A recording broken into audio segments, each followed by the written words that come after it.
Hey there, and welcome back to Crystal Talks. It's Katie and Cynthia here.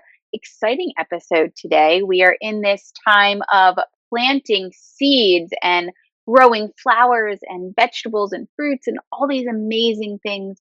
And so, we are going to talk about gardening with crystals, using crystals in your garden. Really fun and exciting topic, at least I think so. Before we begin, make sure you hit that subscribe button so you don't miss any future episodes. We are here every week with a new episode talking about crystals, essential oils, chakras, zodiac signs, all these fun things to support your well being as we move through this life. So hit that subscribe button.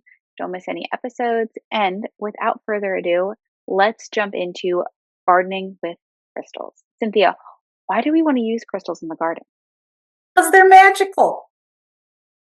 I love gardening, as you probably all are well aware. If you've listened to any of our previous episodes, I'm a real plant lover, and to me, the crystals and plants just go together so beautifully. Whether it's in the essential oils that we've talked about before, or whether it's in your garden. I put crystals in my house plants. If you could see around me, I've got plants kind of everywhere, and most of them have a crystal or two to accompany me. Crystals carry that natural vibration that just aligns beautifully with plant energy.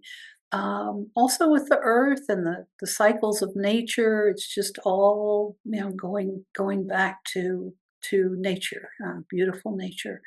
The crystals can enhance growth. They can protect your space and help protect the plant. They can help attract pollinators. And just overall, they bring a deeper spiritual connection to your gardening practice. And of course, that means to your life as a whole. Crystals, they support us healing, abundance, beauty, grounding, and they support the plants in the same way. Um, they also act as energetic allies. They just amplify the natural flow of energy in the soil, in the plants, and in the gardener. So, bottom line is, why not? Why Katie, would you not? give us some best practices, please? Absolutely. I agree. Why not? Why not use crystals in your garden and bring that vibration and that amplified energy to your plants, your flowers, your vegetables, your fruits, all those things that you're growing? I love it. This is such a fun topic. So, best practices: set an intention for your garden or for each crystal. As you're using these crystals, you're placing them, set an intention. An example might be, may this quartz bring vitality to all that grows here. Really setting an intention with your crystal, and that's directing that crystal's energy within the garden. So it really kind of amplifies the energy of the crystal. Another great practice: bury your crystals near plant roots. Place them at the base of trees, nestle them into flower beds or planters. Really kind of get that crystal energy into the soil, into the roots, and let that plant kind of absorb that energy. Great practices. Think about like how you might put a crystal in your pocket and carry it with you, right? So it kind of really sits with you. You want to put those crystals in and let that plant, whatever plant it might be, kind of embrace and soak up that crystal energy. You can also create crystal grids in the garden and or use them in a decorative way, like in pots, stepping stones, or fairy gardens. So you could take a few crystals and create a grid, kind of add an aspect of beauty to the plant with an added benefit of an intention, a healing intention, a supportive intention to again give that plant those crystal vibrations. Cleanse and charge your crystals before planting them through the sun, through moon, through rainwater, sound works as well. Really making sure that those crystals are fully cleansed out of any past intentions or any past uses, and they're fully charged, ready at their energetic peak, should we say, to really bring those vibrations into your plant, into your garden. Use weather hardy stones, stones that aren't going to fade away with the water, like a calcite type stone, you is going to fade away with water, and a stone that's not going to be affected by the sunlight or the moonlight. Because if your garden is outside, well, we want to keep it where it's going to be in the sunlight and the moonlight, and we don't want it to be ruined by those aspects.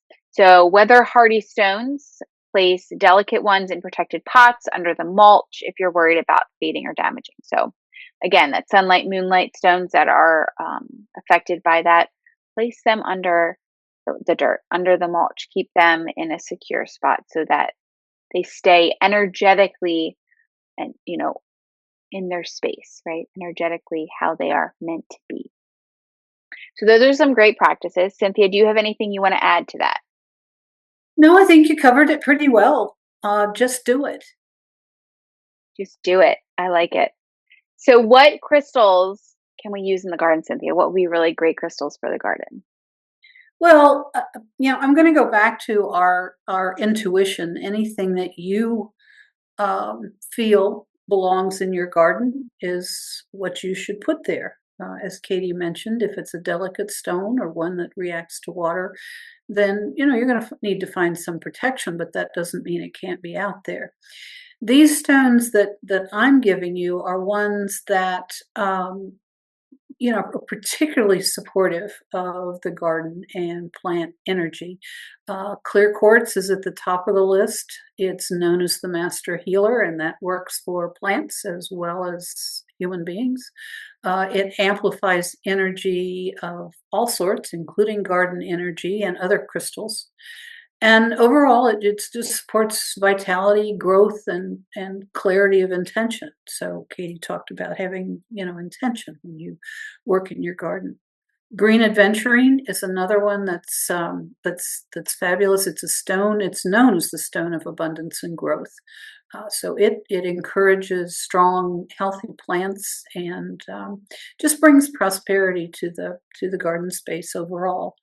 Um, we couldn't have a list of crystals to use in the garden without moss agate. Moss agate is near and dear to my heart. It's deeply connected to earth energy. It promotes that connection to nature, fertility of the soil, and balanced plant growth overall. So it's great for plants of all kinds. I would encourage you to use it or try it in vegetable or herb gardens. That's one that I have in many of the houseplants throughout my home as well as outdoors. Moonstone, beautiful, beautiful, mesmerizing moonstone. It encourages alignment with those lunar cycles. It supports water energy.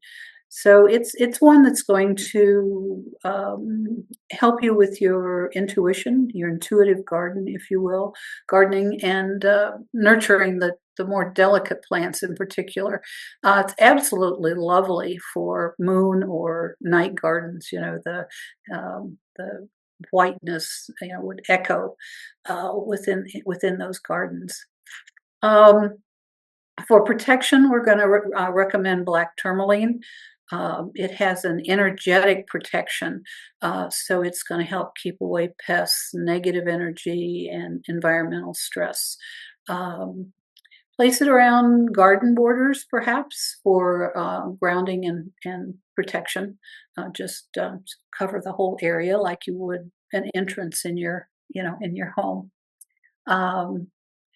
Citrine, lovely, joyful citrine, that beautiful yellow color. It just radiates joy and sunshine.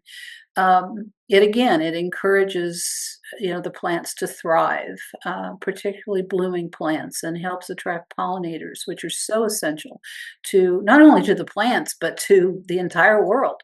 And those, of course, are like bees and butterflies. And then, last but certainly not least, is amethyst.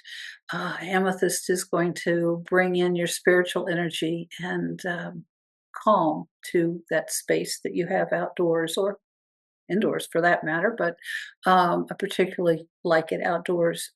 It can support meditation. If you have meditation spots in your garden, peaceful corners of your garden, it's makes a little sanctuary out of your area. And I know that amethyst is one of your favorites, Katie. Where do you have it? Oh, amethyst. I love amethyst. I keep it everywhere, honestly. I have it everywhere. It's one of my favorites for sure. And this is amazing. I just love all this information about bringing crystals into your garden. And we encourage you to explore those crystals and really bring them into your garden and harness that energy of nature as you grow, as you plant. And so if you have any questions, please reach out to us. You can explore our gardening sets at ewbms.com. And we will be back here next week with another Crystal Talks episode. So until then, take care.